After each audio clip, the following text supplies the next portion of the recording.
Marvel has lately been under this, and to be fair, it's not just Marvel. DC is kind of doing as well.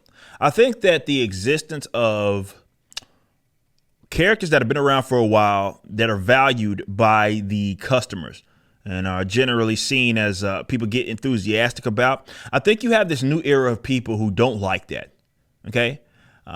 And for various reasons, I think a lot of the tokenization that you've seen ramped up is because of that. It's like, well, they use the excuse of reimagining. And what it always, for the most part, boils down is there is stuff that people that exist that other people are generally enthusiastic about, and they themselves don't like that. Maybe they didn't create the characters. Maybe they think these characters represent something that they don't want to represent, or it's just that they're new and fucking petty. Newer writers, newer era people, and they're petty.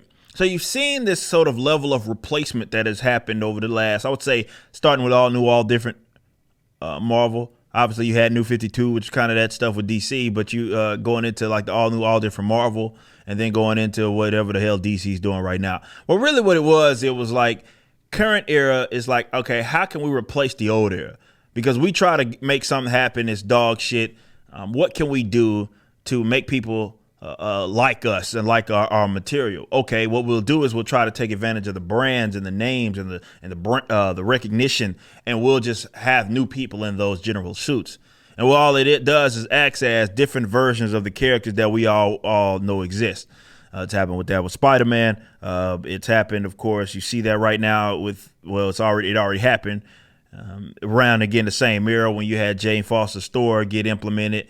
It's the same thing. It was like, okay, people like this. How about we do our own little spin on it? And sometimes I think it's done out of spite.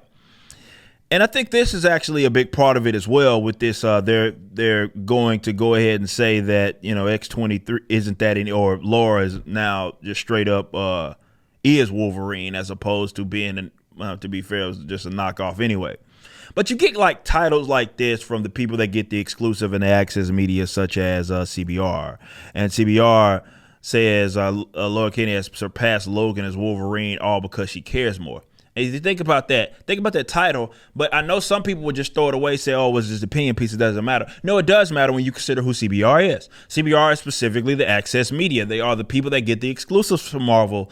They post plenty. Hell, they got their own like CBR exclusives. All that is them having stuff that is funneled through them by way of Marvel, by way of DC, and then they cover. So to act like Marvel's not in on that or it has nothing to do with that is horse crap. You know, it's some seed planted like, hey, we're really trying to push this character. Logan, we know that he's well liked. We want that person to kind of be replaced. This is the new legitimate sort of Wolverine. We need your help on that. So we have these guys kind of running, or rather carrying water for this company. Of course, this is not Wolverine. No matter how much they want it to be Wolverine, it's not Wolverine. They say right here in the caption, by saving Lady Deathstrike, Laura has proved that she has learned from Logan's greatest mistakes and has surpassed her father as a hero. Like, come on, bro. Like, I get that. This is what the current comic book industry is trying to do with characters and brands that they have control of. But again, it's just a product to them. So to them, tokenization is all worth it, and it's certainly if it means spitting in the face of the customer, they could do that. There's no surpassing Wolverine as a knockoff. It doesn't happen. Much like everybody's other favorite tokenized character, Miles Morales, is not going to surpass Peter Parker. You cannot speak that shit into existence. You can't. You're not Wolverine. Like, I get it. You want to be Wolverine, or rather, what it is that these guys want this person to be seen as a legitimate Wolverine. You cannot speak that shit into existence. I'm sorry. Let's see what they had to say. Life of Laura Kinney, formerly known as X-23, has been heavily defined by her status as the daughter of Wolverine. The facility created her from a sample of Logan's DNA. They also forced Laura to experience many of the same formative traumas and tribulations that her father endured. It's just literally tokenized Wolverine. Laura's life undeniably improved after her escape and subsequent incorporation into the X-Men. Improved, however, does not mean a life free of pain. She struggles, blah, blah, blah, blah, blah. And X-Men. Oh, Jerry Duggan's writing that. Okay, and X-Men they rebooted X-Men again? X-Men issue 10? They rebooted it again? Laura, I didn't know that. Man, I don't fucking keep up with this dog shit anymore. Laura encountered one such specter, came face to face with Lady Deathstrike, one of Logan's oldest foes. Despite being a prisoner in agony, Deathstrike chose the path of violence. It would have been easy for Laura to respond in kind, a skilled fighter in her own right, blah, blah, blah. Perhaps she could have ended a fairly consistent thorn in X-Men's side. Instead, however, she made a different choice. While looking over her scans of the Phobos, this Orchis headquarters on Phobos, the X-Men uncovered the life sign of someone laced in the adamantium. Fearing that the unknown prisoner could be a clone herself or the younger sister Gabby, Laura, or her younger sister Gabby, how many tokenized Wolverines are there these days, embarked on a solo mission to rescue Orchis captive.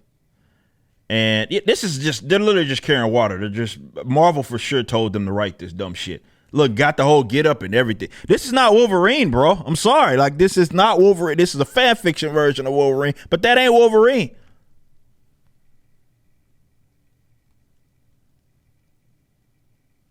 It's not.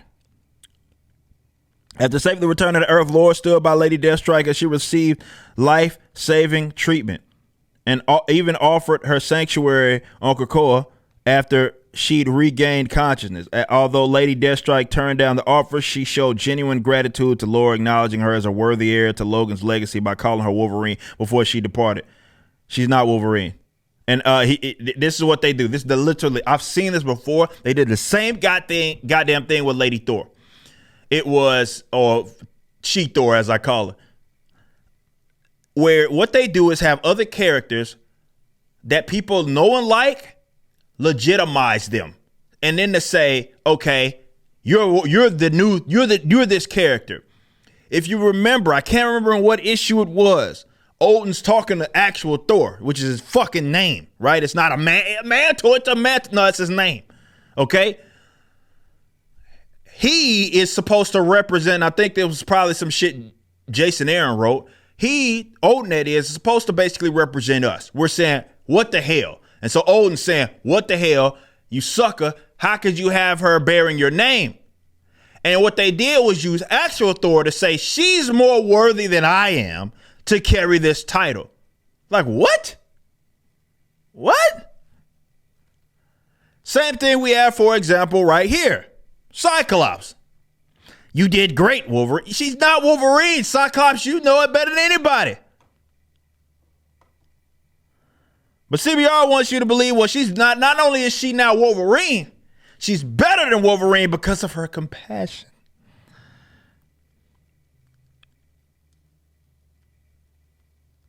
What? That's the power of empathy. I get it, guys. Y'all hate anything that is traditional. That's more so what it is. I get it. This is my thing. I would much rather, well, this is never going to happen, right? Of course, it would be, to me, more preferable that Disney sold off Marvel, which they're not going to ever do that. It's making them too much money in product, merchandise. They don't care about the stories anyway. So these people that had these jobs basically are write-offs because none of these books really sell. Nonetheless, what happens here is that to me, let me say this. If they got the company in the hands of someone that actually gave a fuck, that really their sole thing was to focus on Marvel, same thing could be said for Disney and Warner Bros. Or Disney, what is Discovery or whatever. If that were to be the case, then maybe only then would it be worth paying attention to. And if y'all don't care about these characters and you want to rebrand them and repackage them so well, why don't you just, I don't know, give the shit away and to people that do give a damn, and then you can start your own goddamn characters. But this is the thing: current era Marvel writers are completely incapable of doing, and because they don't hire people based upon merit or based upon skill, it's not like they can actually make something happen. You have the people that are part of the industry that are too chicken shit to recognize the actual problem, or you have the people, which is basically the social justice leftists, who aren't talented at all in anything it is that they do, which basically control the fucking industry. So you have one side that's just completely complicit, and the other side is that is basically aiding in the destruction. So it makes for an absolute terrible scenario of petty, of spite, where people like, oh, you guys love this character, so we're gonna run them through the fucking ground or run them into the ground, and then we're gonna prop up this fake version of it because it represents shitting on what it is that you enjoy. These people that are writers do not like you guys as customers. I just need you to understand that. They're not interested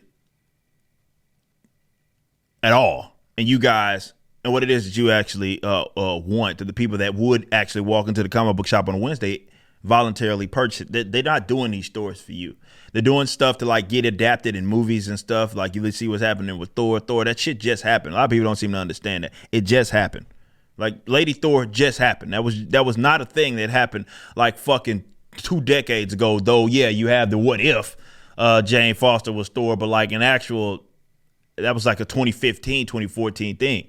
That was relatively new, yet it's already being adapted. Same thing you got with Miss Marvel or Kamala Khan. It is. Same thing you got with Ironheart that's appearing, America Chavez. These are relatively new characters that are skipping the fucking line when they have mountains upon mountains of shit that isn't actual shit, but mountains and mountains of source material that they could go through that will make it make sense for whatever continuity they're trying to have in the Marvel Cinematic Universe. But who cares about that? It's about what statements they can make, and we have a story that we're going to cover later that actually talks about that. You just listened to a clip from my podcast, For Canon's Sake, which is live throughout the week at 12 p.m. Central on youtube.com/YoungRipper59 and odyssey.com/@YoungRipper59. Be sure to check out my website, ericdjuly.com, so you can stay up to date with everything it is that I'm doing. You can also become a member and get access to a bunch of cool perks and exclusive content, which includes a social media hub where you can interact with myself and other members. It even has an app that you can get, which is now live in the Google and Apple stores.